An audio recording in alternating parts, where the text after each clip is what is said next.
ഇസ്ലാം സമ്പൂർണ്ണമാണ്. കൃത്യമായ രൂപത്തിൽ അതിന്റെ എല്ലാ കാര്യങ്ങളും വിശുദ്ധ ഖുർആനിലൂടെയും പ്രവാചകാധ്യാപനങ്ങളിലൂടെയും പഠിപ്പിക്കപ്പെട്ടിട്ടുണ്ട്.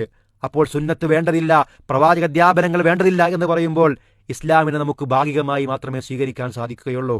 കൃത്യമായ രൂപത്തിൽ ഇസ്ലാമിന്റെ ഓരോ വിഷയങ്ങളും നമ്മൾ മനസ്സിലാക്കണമെങ്കിൽ വിശുദ്ധ ഖുർആനും പ്രവാചകാധ്യാപനങ്ങളും ചേർത്ത് വെച്ചുകൊണ്ട് മനസ്സിലാക്കുമ്പോഴാണ് കാര്യങ്ങൾ നമുക്ക് ഗ്രഹിക്കുവാൻ സാധിക്കുകയുള്ളൂ.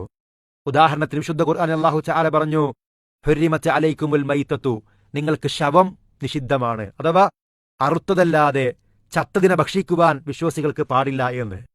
എന്നാൽ ഹദീസുകളിൽ നമുക്ക് കാണാം മത്സ്യവും വെട്ടുകിളിയും അവ ചത്താലും നമുക്ക് ഭക്ഷിക്കാമെന്ന്. വിശുദ്ധ ഖുർആൻ മാത്രം മതി എന്ന് പറയുന്ന ആളുകൾക്ക് മീൻ കഴിക്കാൻ സാധിക്കുകയില്ല. കാരണം ചത്ത മീനാണ് നമുക്ക് ലഭിക്കാറുള്ളത്. ഇനി അവർക്ക് മീൻ കഴിക്കണമെങ്കിൽ ഓരോ മീനിനെയും കടലിലോ പുഴയിലോ പോയി പിടിച്ചുകൊണ്ട് അതിനെ അറുത്തുകൊണ്ട് ഭക്ഷിക്കേണ്ട അവസ്ഥയാണ് ഉണ്ടാവുക.